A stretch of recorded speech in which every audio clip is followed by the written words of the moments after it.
La Veuve Blanche, l'épisode final complet en français. Juste à la fin de la vidéo, il y a un mot que vous devrez écouter et écrire en commentaire pour nous prouver que vous avez regardé la vidéo jusqu'à la fin. Nous voulons les nombres de vues de cette vidéo soit le nombre d'abonnés de cette chaîne, donc tout celui ou celle qui regarde cette vidéo doit s'abonner pour l'amour de Dieu. On commence la série avec Viplav Tripathi, le petit-fils insouciant de Dashrath Tripathi, rencontre Dani, une jeune veuve sur les rives du fleuve Gange dans la ville sainte de Bénarès. Dani vit avec sa mère dans un refuge pour veuves. Viplav, diplômé en droit, prévoit de partir aux États-Unis pour poursuivre ses études. Ils commencent mal leur relation, et Viplav se venge de Dani pour l'avoir manqué de respect, mais il réalise rapidement son erreur.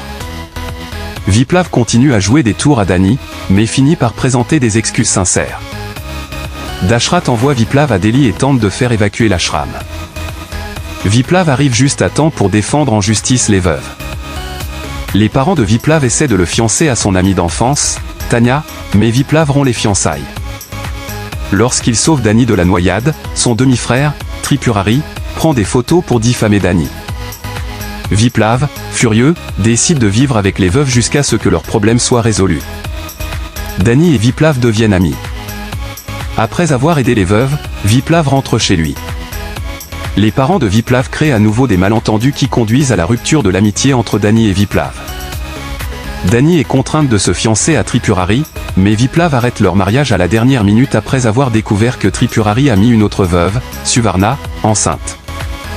La mère de Viplav, Kanak, engage Tripurari pour tuer Dani, mais Viplav la sauve. Cependant, il est blessé et Dani et lui se réfugient dans le chalet d'une femme en prétendant être un couple marié. Ils passent plusieurs jours ensemble, au cours desquels Viplav tombe amoureux d'elle. Tripurari les retrouve et lorsqu'ils sont ramenés à Bénarès, Viplav déclare son amour à Dani et annonce qu'il va l'épouser.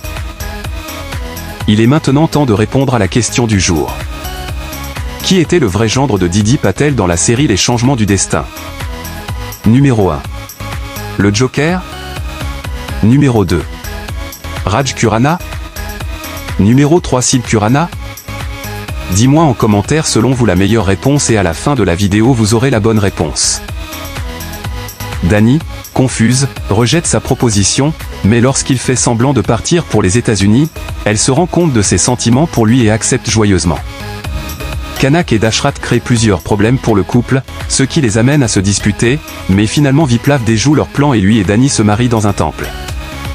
À la maison, ils découvrent qu'une famille rend visite à la maison de Viplav pour organiser une alliance matrimoniale pour sa sœur, Chalu, et décide de ne pas partager la nouvelle. Chalu est fiancé à Raja qui, sans que personne ne le sache, s'avère être le frère de l'ex-mari de Dani. Raja recherche sa belle-sœur, Suman, qu'il tient pour responsable de la mort de son frère, et sollicite l'aide de Viplav. Dani réalise l'identité de Raja et arrête le mariage.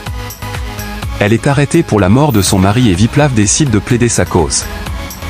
Elle révèle que son mari était alcoolique et que sa belle-mère la battait. La nuit de sa mort, Raja a tenté de lui imposer sa volonté et, en essayant de la sauver, son mari ivre est tombé d'un balcon et est mort. Au tribunal, incité par l'avocat adverse, Viplav annonce qu'il est le mari de Dani, choquant tout le monde.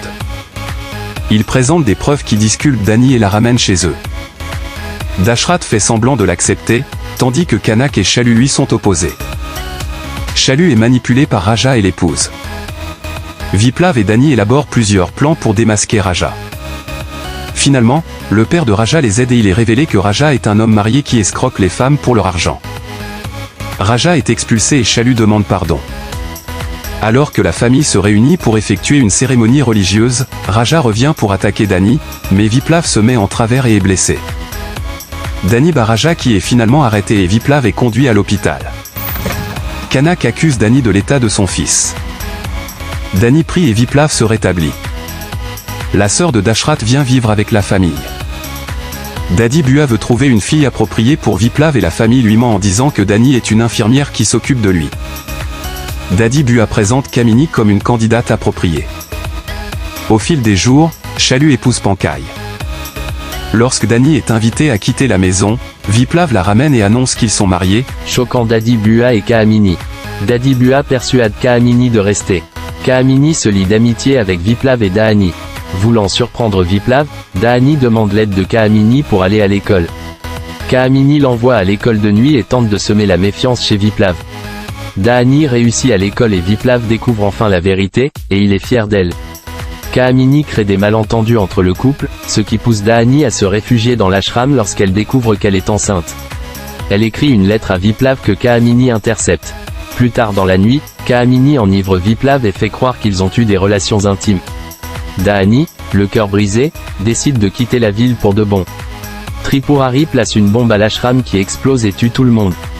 5 ans plus tard, Dahani, maintenant joué par Sanjida Sheikh, vit à Mumbai avec sa mère et sa fille dans un shawl et est aidé par Parshia, un ancien voyou, tandis que Viplav est à Benares, vivant avec les souvenirs de Dahani. Il s'est marié avec Kaamini et est père d'un jeune garçon nommé Atharva. Le destin veut que Viplav et Dahani se rencontrent à nouveau lors d'un mariage à Mumbai, où Dahani travaille en tant que décoratrice florale. Dahani se comporte froidement envers lui et Viplav en est découragé. Une fois de plus, Kaamini crée des malentendus qui poussent Dahani à décider d'épouser Parshia. Viplav est dévasté par la séparation de Dahani et de leur fille, Vida. Le jour du mariage, Vida s'évanouit et est conduite à l'hôpital, interrompant ainsi la cérémonie de mariage. Dadi Bua revient et révèle tout. Une réunion émouvante a lieu alors que Viplav et Dahani prévoient maintenant de faire payer à Tripurari et Kaamini leurs méfaits. Finalement, tous les coupables sont envoyés en prison après avoir avoué leurs crimes. Viplav, Dahani, Vida et Atharva vivent alors heureux dans l'ashram, se remémorant les moments plus heureux de leur passé. C'est la fin de l'histoire où Viplav et Dahani, réunis, peuvent enfin reconstruire leur vie ensemble et laisser derrière eux les obstacles du passé. La vraie réponse à la question Cécile Curana. Félicitations à celui ou celle qui a trouvé la bonne réponse.